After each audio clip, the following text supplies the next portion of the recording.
What does Fears of Fathom Woodbury Getaway hide from the player behind the scenes?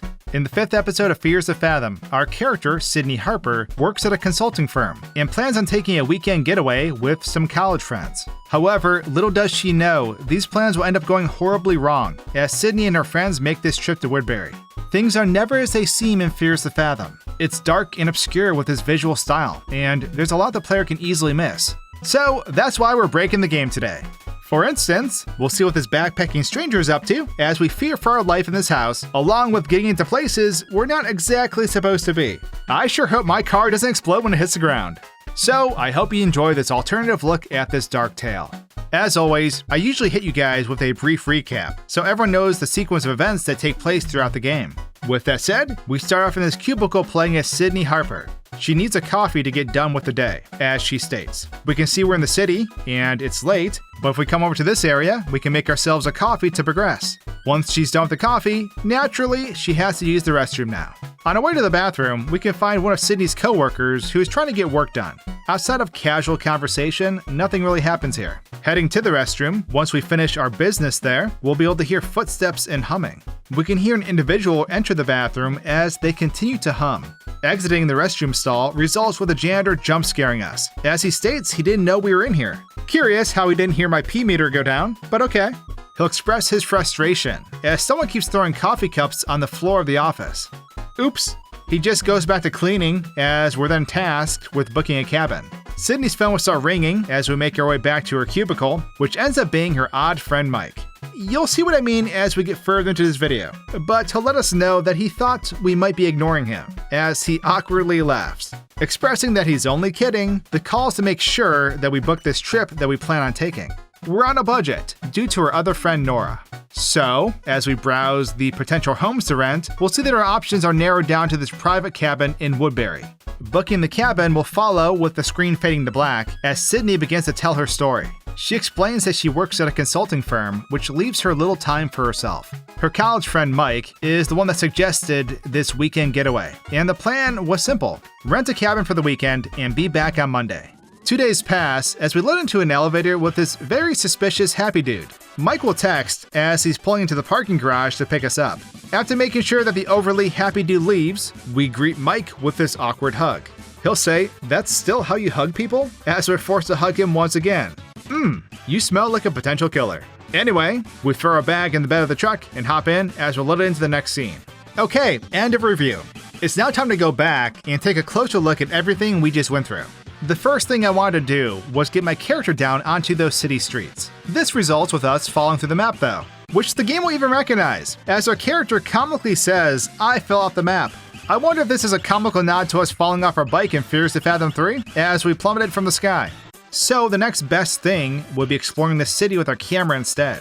The pedestrians that are walking down here consist of 2 different models, one being the smiling guy, who we end up seeing in the elevator, along with a model of a woman as well. At some point I broke some of them as they began to just slide around, making these streets feel like a fever dream or something. We can see the building we're in is in fact just a floating 1-story section we traverse through. This makes sense as we'd obviously never see this exterior of this building during normal gameplay. I couldn't resist and started messing with the scale of some of these folks. Doing this appears to affect the path they are on, as they'll be deterred from the normal path they take. I went a little crazy and made some of them big boys and girls, which, as you can see, resulted in this weird traffic jam of bodies. Watching this semi-truck drive through the city and making its turns is pretty silly to see. But as I dug into the files, I found that the city could have looked a bit different from what it currently is. We can see some much larger buildings when we load them in, and they are massive in comparison. Speaking of, I ended up blowing this coffee up, resulting with this giant cup of coffee that I tried to drag around the office. This did not last long though, as I had trouble moving while holding it. Our co-worker doesn't seem to be bothered by any of the strange events taking place, so we let him carry on with his work. Moving on, I decided to take a page from the janitor's book and go into the men's restroom. This results with us, falling off the map. Anyway, this janitor will spawn right outside the restroom as he creeps right in, only to disappear. We can see during the jump scare that he appears as he jumps out from behind the door. What reasonable person does this? Jeremy needs to work on his social skills, I guess. So I get back at him by throwing my cup at him. He'll tell us we need to stop, and we'll be upset if we continue to do it, but that smile never leaves his face.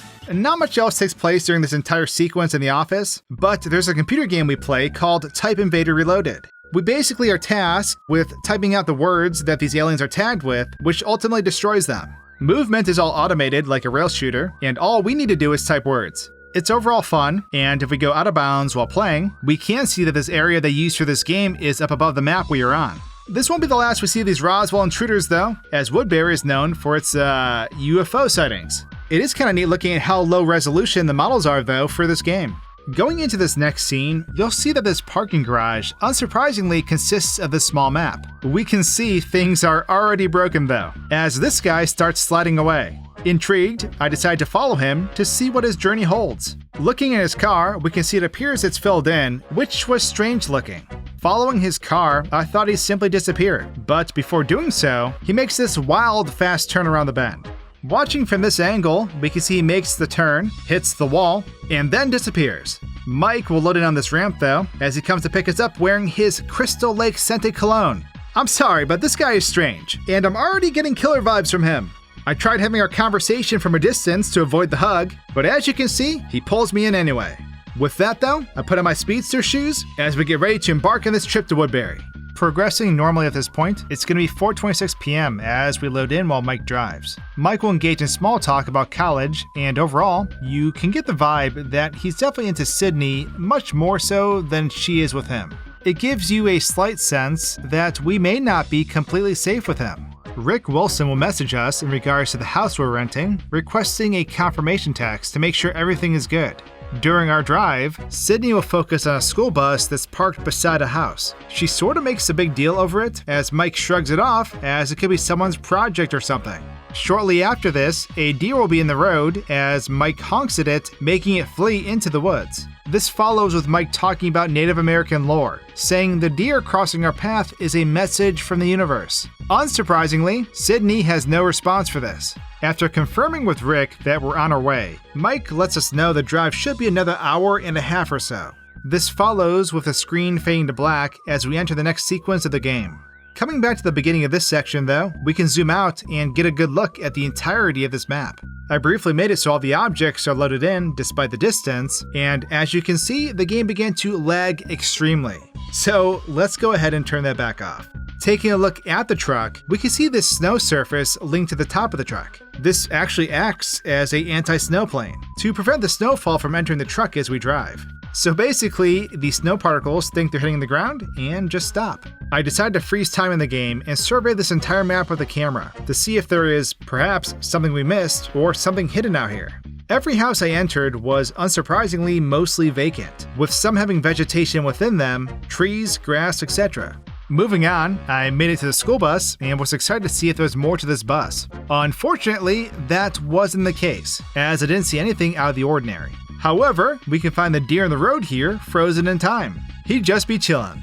So this road does loop around the entire map, and as we drove, I must have done something the game didn't like, because it ended up freezing us in this position as Mike was unable to proceed with driving. Loading back in, we can see the deer wasn't having it with our shenanigans, as it casually slides off screen. I tried derailing Mike's path as he travels, and as you can see, even with lifting the truck high off the ground, it has no effect, as it simply just resets. I then tried making the truck huge, like the pedestrians from before, but we carry on as normal. Well, normal-ish? However, turning the truck into an RC toy is probably my favorite out of all the things I tried here. It appears to be going much faster than it actually is. It's hilarious to watch take place, as we beam down the road like we're the children from Honey, I Shrunk the Kids. When approaching the deer at this size, you see that the deer doesn't even flinch as we drive by it. I'm guessing due to our size, we must have bypassed the trigger for the deer to run off, which results with us continuing to drive, as Mike won't say one word to us. My anxiety started to kick in as I realized we were beginning to sink into the map. We eventually do slightly sink under the road, but I believe in Mike, and don't believe he'll let us die that way. Being small ultimately lets us loop around this entire map. After making ourselves regular size again, things sort of go back to normal, as we're able to proceed into the next section. Entering the next scene during typical gameplay, Mike will grab our attention as he points out a pizza joint called Moe's Pizza. So it's now time to smash some pizza. Mike will hold the door for us like a gentleman, and as we can see, this place is hopping. I won't go into great detail, but watching the TV shows is a must. They are all strange and will definitely give some laughs. However, there's one commercial that's more interesting than funny. Watch and listen carefully. Enjoy amazing views and undisturbed relaxation in our refurbished cabins. Now, not only are these cabins cheap, but they're also safe, with each cabin having a designated caretaker to ensure that your stay is top-notch. Oh, really? We'll come back to this. There's also a commercial that shows the Fears to Fathom main menu on the monitor, which was a cool Easter egg. Anyway, everyone in here initially seems nice, outside of this lady wanting us to leave her alone. I mean, it makes sense, they don't know me. You do get an achievement for talking to all the NPCs in here though.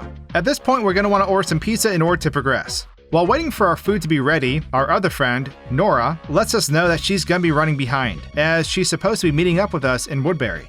Mike will proceed to be creepy with his remarks, as we're supposed to know what he's talking about. Once we get our food and start eating, this guy will approach us and basically ask us for a ride. It gets weird as we let him know there's no room. He doesn't like this answer and begins to be passive-aggressive. He plays it off, stating he's just cold and tired, which follows with his exit from the pizzeria. Once we're done eating, it's time to hit the road, but it looks like we'll be driving this time around. As soon as we enter the truck, the screen will fade to black, ending this scene. Coming back to this area, if we go up, we can take a look at the entire map this section takes place in. You can see the majority of it consists of trees. Going back to Sydney, I immediately test to see where we're able to go, and it appears we're trapped in here by invisible walls. Something else to note, cars will not kill you if you run out in front of them. Once breaking out these barriers, I proceed to do what I've always been doing, as I explore more of these houses that are once again unsurprisingly vacant. It was worth a look though. I did this with all the surrounding buildings, but didn't find anything. Knowing what lies ahead for our character, I tried flagging down this cop, and they weren't having it. I forgot to mention, this guy folding boxes has an interesting recommendation when it comes to the choice of toppings for our pizza. As he states, get the cheese, just the cheese. Alright. This prompted me to go in the back to see what kind of pizza shop they're running here, and by taking a look, there's just a guy standing here patiently waiting for boxes. He'll grab the boxes that the cheese guy was folding and bring them back here, where they simply vanish as he resets. I mean, he seems content with the job. No one cares that I'm back here either. This is when I began messing with all the NPCs in here, as I discovered that this small guy's name in the files is Hobo. Trying to move this guy outside the building was futile, as this guy just casually walks through the wall and right back into the building. What is this sorcery? Remembering that this lady was snippy with me, I decided to boot her out too. So I slid her outside, across the street, and eventually up on this gas station. There we go. Talking to her guy again shows that she has super hearing, as she's able to confront us from the roof of the gas station. Big words for big lady. I continue to terrorize the customers of this restaurant, seeing as not much takes place off screen in this section. However, when looking at this particular guy, I couldn't help but notice he sort of looked like Mike. This is when I saw in the files that his name is Mike, with our Mike being referred to as New Mike. This raises quite a few questions as to who this Mike is that we're traveling with. Perhaps this used to be the old model for Mike? All these people must be getting sick of me though, so I decided to move on. In another instance, our hitchhiker friend approaches us in a much scarier demeanor, as he's sliding about like a zombie. Following him, we can see he'll proceed down the road, eventually coming to a stop right here, where he'll stay for the remainder of this sequence. With that, we give the pizza joint one last farewell, as the customers probably won't ever want to see us again. Sorry, not sorry. Loading into the next section, we'll see it's now 5:49 p.m. as we're in control of the truck. Before progressing normally though, let's quickly go over the secret ending that takes place where we're currently at. If we instead decide to turn this truck around and head back from where we came, Sydney will say, we aren't going to Woodbury anymore, followed by, we decide to go back. This in turn simply takes us back to the main menu. I guess that's one way to handle it. Pressing on normally though, this part basically consists of us, the player, driving the truck into Woodbury. No interactions occur unless we drive recklessly, but once arriving at this lovely home, we gather our things and head to the front door. We'll use the code Rick texted us to get the house key, so we can make our way in. Once inside, Mike lets us know that he needs to use the bathroom, and says we should put the groceries away while he's in there. So we do just that, and unload everything from this cooler. Mike will then come out after we complete this task, expressing how the pizza did a number on him. Now Sydney needs to use the restroom though, so we go ahead and do that. At this point, Mike and Sydney decide to do a tour of the house as we make our way upstairs. This first room on the left gives us a good old jump scare with this small, strange man. He excitedly welcomes us to his home sweet home, which is something we'll want to keep in mind for later. Apparently, this is Rick. he'll end up giving us an entire tour of the home, which does prove to be helpful throughout the game. His familiarity with the home comes off as normal as he gives this tour. He'll even notice that we stocked the fridge, which is also something else to note. Getting to the basement is where it gets more strange though. When Mike asks about this locked room in the basement, Rick expresses that it's nothing to be concerned with, as renters don't need the space and ought to keep upstairs. Then as we're trying to exit the basement, he goes on further to say that someone had died here in the past, and that reports of voices and shuffling around could be heard in the basement. Apparently, this ends up being a joke, but only Rick is laughing. He then claims he needs to head off and go find his cat. Before leaving, he'll ask Sydney what her name is, stating he must be getting old as the reason for forgetting. A lot of red flags happening right now. Sydney decides to take a shower at this point, and once we're done with that, we'll come back down and find Mike is ready to go fishing. So we reluctantly go out to the shed, grab a fishing rod, bait, and then set up next to this ravine where Mike and the player fish for some carp. We need to catch 3 carp to progress from this part, as we're tasked with keeping this fish icon in the orange as we reel it in. Once we're done, we will head back inside. Coming back to the start of this sequence, we can once again zoom out and get a good look at this final map that we'll be playing on. There are a lot of town sections and terrain to explore overall, and to save on time, I can just tell you right now that I combed through this entire map to see what we could find, and it's pretty much the same findings as the previous map. Empty homes, etc. There's some pretty silly billboards too, which were pretty funny to view, but overall, it's a cold, quiet ghost town. Maybe the killer has taken over Woodbury. There was this house across the street though, and inside there's quite a funny wall. It looks like it's made of doors. So the mesh for this wall object has been assigned the overarching material that is used for doors. But because there isn't any proper texture mapping with this object for this material, what we're left with is a funhouse wall full of small doors. Making things interesting though, I managed to get the aliens from the computer to invade the town of Woodbury.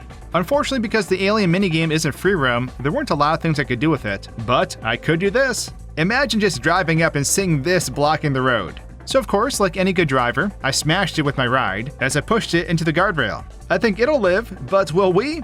With the alien's magical powers, our car was then dropped hundreds of meters in the air as we struck the ground for a rocky landing. At this point, I decided to go off-roading with Mike as we drove to our inevitable end, as in the edge of the map. Just like in previous episodes, we're able to yeet ourselves into the great beyond, and I'm surprised Mike doesn't have anything to say about it. Before actually entering the town, I wanted to let my presence be known, so I started messing with his bobblehead on our dash. After blowing him up in size, we could see his name is Sheriff McBullet, which is great. So after some adjusting, I managed to get this sheriff on top of the truck as we cruised into town, letting everyone know that we're from Texas. This killer doesn't even know what's coming their way. While doing this, I managed to find another ornament that possibly could have been an earlier choice that the developer decided not to go with, hence Sheriff McBullet's existence. I guess there was only room for one sheriff in this town. In the midst of this, I was trying to flip the truck, like we have with other vehicles in past Fears to Fathom episodes. But it proved to be difficult. Once I finally did it, I was sad to see that it wasn't operable while flipped. Technology has regressed. However, we graciously arrive at the house in style, if I must say so for myself. Glorious! If the player looks up at the second floor window, they'll actually be able to see Rick peering through it. As we're entering the house, you can see he's tracking us, as we're always in his sight. Very, unsettling. It's time to break the sequence of events here though, as we go upstairs first, instead of stocking the fridge. Mike's still in the bathroom at this point, but as you can see, we're able to initiate this interaction with Rick anyways, as he runs at us from the window. Mike's now with us due to this interaction, but he's technically still using the bathroom. As Rick gives his tour, we can see that the bathroom is, in fact, still occupied by Mike, but not really. Looking in there shows that he's not there, of course, but in the kitchen, Rick will praise our stocked fridge that's actually empty, which I thought was funny. It got more creepy when they began to freeze in place and start sliding about.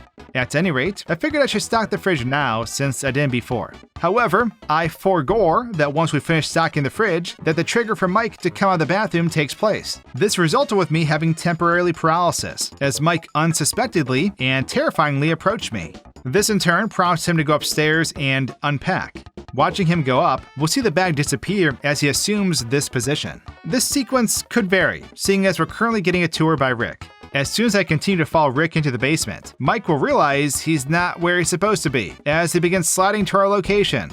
Can we go home yet? This entire sequence plays out hilariously though, as they continue to be in these broken positions. Following Rick as he leaves is quite the venture. He'll make his way to the side of the house as he proceeds down this path. It's a rather long path that goes all the way back and behind the house, leading to this little bridge for the ravine. He'll cross this bridge and end up clipping through a couple of objects before ultimately disappearing. Meanwhile, I'm watching Mike as he just stands in front of the couch staring at the TV. Possessed much? Is it fair to say Rick and Mike are on the same level of creep?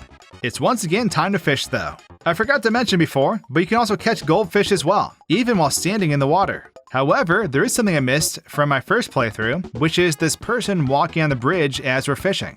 Going in for a closer look, we'll see that it's our good old passive-aggressive hitchhiker. He'll eventually make his way back here, where he'll end up walking in place for quite some time. Coming back here as Sydney, we unfortunately can't interact with him, but I did find out something else about this spot. Apparently, I can fish here, and as you can see, we're catching fish right from the feet of this hiker, making for a strange scenario. So after fishing, we end up coming back inside, where we have this whole cooking sequence as we make a meal together. For any players with a keen eye, you'll notice that the fridge door was open when coming back in, and that one of the milks is missing too. Something to keep in mind for later. Getting this food in the oven though, will follow with Mike wanting to play a board game while we wait. The Ouija board is the correct choice here when choosing one of the board games, which will lead us to setting up the game in the basement. I personally want to play Catopoly, but whatever. So as you'd assume, we try to speak with the spirits in the basement, which ultimately ends with Mike freaking out and running upstairs, as we could hear shuffling from the locked room. Mike can be found upstairs out of breath, and Sydney lets him know that was a jerk move to leave her down there. The food is done now though, so at this point we get settled, eat, and watch some TV. After this, Mike goes up to check emails on his laptop while we grab the dishes and wash them. That's when Mike will text us, claiming someone is under his bed. Going upstairs to investigate, Mike decides to jump scare us, as he was pranking us. Good one, Mike. Now Mike wants to play hide and seek, so we hide in the basement, where he eventually does find us. Mike will then decide to hide this time, which leads us to finding him in the closet upstairs. Once finding him, we end up thinking he's pulling a fast one again, as he claims he can hear something in the attic. However, after grabbing this step stool and using it to get up into the attic, we'll see that all that's up here is this sweet cat, which must be the one Rick was talking about earlier. We let Mike know it was just a cat, as we continue playing hide and seek. This follows with a player hiding out in the shed in the backyard. As we watch Mike come out looking for us, we'll see a figure walk by within the house during this, which is certainly unsettling. Mike's having too much fun to notice though, as he finds us in the shed. At this point, he goes to hide once again, and he's nowhere to be found while looking for him. Turns out we find someone else instead. It's Rick, and he's fixing the sink with a hammer apparently. A tense conversation will take place between the three of them, weighing the reasoning for his presence in the home. He ends up being offended, like he's not being a creep or anything, and proceeds to leave, with the screen eventually fading to black as the scene ultimately ends. Rewinding time now to cause further chaos, I want to check out this locked room in the basement. Deleting the door, we can come in here and see that there's nothing in here. This is probably because we never actually see the inside of this room, at least during this particular sequence. Even when Mike freaks out during the board game, we can see nothing is actually there. However, if you look closely, we can see this box that's clearly for the kitty, and oh, it's our milk that went missing. Clearly someone's feeding this cat, but I think it's safe to say that most of us are on the same page when it comes to who we think it is. I was getting sick of Mike's crap, so I canceled dinner and booted him right out of the house. Of course, this doesn't work, and he comes right back in to have dinner. And meanwhile, if anyone was wondering, the hitchhiker is still walking in place out here. This is when Mike tries to prank us, as he claims someone's under the bed. As we reach the second floor, he'll despawn. He'll then strangely spawn behind us as we walk in, initiating his jump scare. I played hide and seek again with him, but this time he kept his eyes covered the entire time. Clearly he was cheating in some way, as he was still able to find me each time. Joking aside, remember the figure we saw in the house? Well, if we wait, we'll see. Stand by. Let Mike get outside.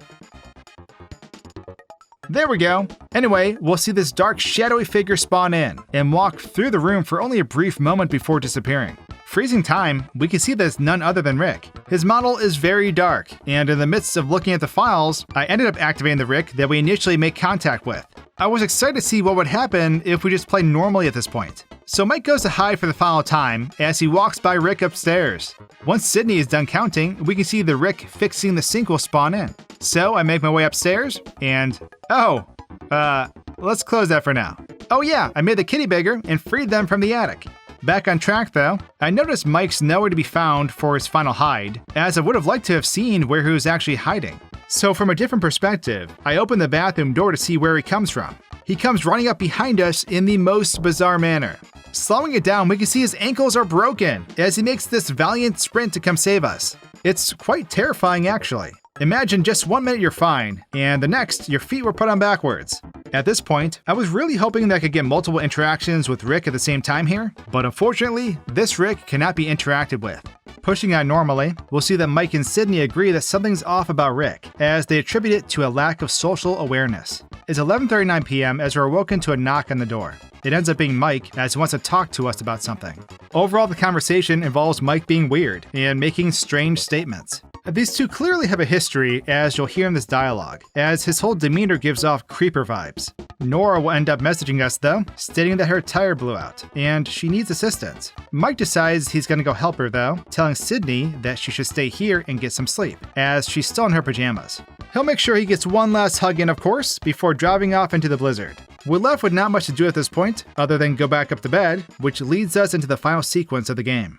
Coming back to the beginning of this part, we can see Mike is standing outside our door, appearing like a character we still need to unlock in a fighting game, being completely covered in shadow. The hitchhiker is no longer lingering behind this barn either.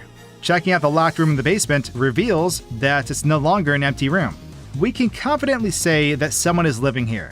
Let's get out of this bedroom though, and unlock Mike. There we are. So I let Mike have this awkward conversation with us again, so we can see where he actually ends up when he leaves. Are you going on an adventure, Mr. Baggins? Let's give him a little hug before he makes his leave. Glorious. Off he goes. Of course, his size alters his position in the truck, as we can see him under it. This does not stop him from taking off though, as he goes to save our friend Nora. At one point I thought he was going to flip the truck, as it began to lean on two wheels. It does eventually end up in this fixed position in the middle of the road though, where both Mike and the truck will remain for the rest of this instance. I, of course, come out to see if I can help my dear friend, but it's looking pretty grim. However, I do pull him out of the truck, and in the end, get him back to the house so he can get warm. He struggled a bit as he believed he was still driving, so I had him sit down at this table. Sorta. We were already in there, but if you listen in the basement, you can hear snoring in the forbidden room, making it clear that someone's in there. Of course, coming in here with Sydney does nothing, but we can still hear the snoring. Take a listen. Mike doesn't seem to be concerned with it, so let's go back to bed. It's now 12:39 a.m., and we're waking up to the doorbell. Progressing normally, we'll check to see who's at the door. We'll clearly be able to see that it's our hitchhiker friend, and this can only be bad news. He claims to be in a bad spot, saying he was counting on a ride from some friends, but they're running behind. He ends up getting real upset because we don't let him in. In summary, telling us that karma's well, you know. At this point, we need to go back to bed again, because that apparently seems to be the safe thing to do. After waking up once again, we'll hear a banging sound and then a scream that follows shortly after. This prompts Sydney to text Rick to come back over, as she's scared and believes the hitchhiker is lingering outside. Rick will then show up, with his hammer as well though. We'll explain the situation to him, but the conversation grows dire as he turns up his creep level, stating the obvious fact that we're alone. He'll go over to warm up by the fire as he rambles about storms bringing out all kinds of folks, and that not all of them know when to stay away. That's when the reveal takes place, as Real Rick texts us, wondering what the heck we're talking about, as he apparently lives in Burlington and hasn't been to the house in weeks. Imposter Rick will then come up to us, asking who we're talking to, stating that it's pretty late to be texting. Once we confront him, he gets really upset, saying we're trespassing, and if anyone is leaving, it will only be one of us? At least, I think that's what he meant. He'll then dash to the front door and start hammering it shut. I guess you could say him getting us at this point is considered a bad ending. However, what we need to do here is run to the basement and hide. Once doing so, he'll come downstairs as he searches throughout most of the basement. We'll then see him enter the forbidden room, which prompts this chase to begin. We have to make our way upstairs, all the way to the second floor, where we eventually find ourselves hiding in this closet. It's almost like we've been preparing for this. Once he leaves the room, we need to grab the step stool and make our way up into the attic, before another text message alerts him to our location. We'll hear Mike yelling "let us in," as imposter Rick lingers below, eventually leaving out of our sight. Real Rick will then text us, indicating that he's contacted the police, which should be the cue that it's safe to come down. Gentle music will begin to play as we make our way through the house, as our movement is slowed down at this part. When coming down, we can see the back door is open, as Mike busts through the front door with Nora by his side. Of course, Mike was glitched for me during this instance, as his model was frozen for some reason. However, the screen will fade to black as we get an explanation from Sydney on how everything played out. In summary, they get a full refund, but suspect that real Rick knew imposter Rick. I'd say this tracks, because there's actually a commercial that gives an explanation to this, so take a listen. With each cabin having a designated caretaker to ensure that your stay is top-notch. Definitely food for thought. The game then concludes though, as the credits begin to roll. Let's go back to when this hitchhiker wakes us up though. As we're waking up, we'll see that he's at the door knocking away. There's still no sign of anyone in the basement, but once this uncomfortable interaction with the hitchhiker ends, we can see he'll end up walking over to the exterior doors leading into the basement.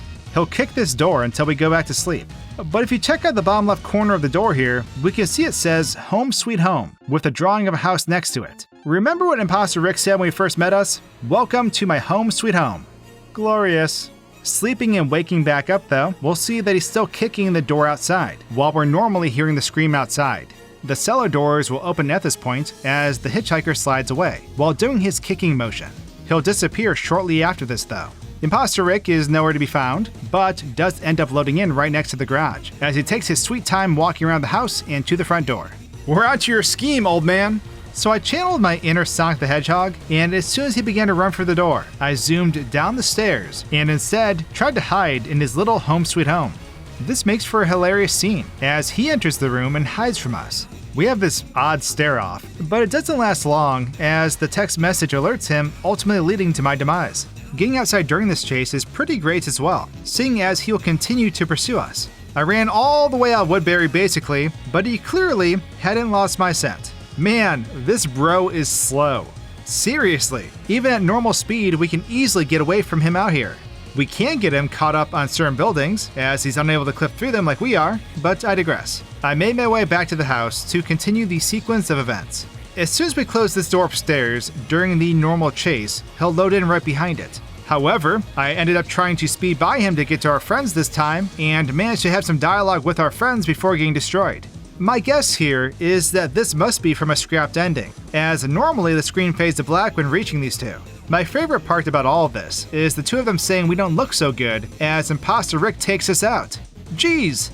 If we let this full dialogue play out and don't die, we'll see these following lines of text and then the game will lock up. Because this was cut, again, guessing here, the game never restores movement to the player, so it creates a soft lock. Rewinding time a bit, these two, along with the truck, will load in as we're hiding upstairs. In another instance, I thought if I brought them inside this time that things would turn out differently. This ends up not being the case, as they just stand there earning their World's Worst Friends medals. Meanwhile, Imposter Rick continues to chase us. If we play the game the way it's supposed to be played, when Imposter Rick flees, we can see he'll run downstairs and out the back door, vanishing on the back porch. It's okay though. Mike, whose last name is now written as Rizzler in the game files, I kid you not, it's literally written there by the devs. This Mike is here to save the day. The credits will play out as the camera will pan across the house as we see the police have shown up. Getting a closer look, we can see the one staring down into the basement, who doesn't appear to have a firearm.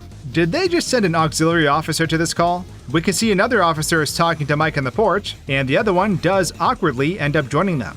But with that, we've come to the end of our journey in Fears of Fathom Woodbury Getaway, concluding the Fears of Fathom series. I do hope you enjoyed the broken adventures we had throughout these episodes, and I'll catch you all in the next video really soon. Cheers!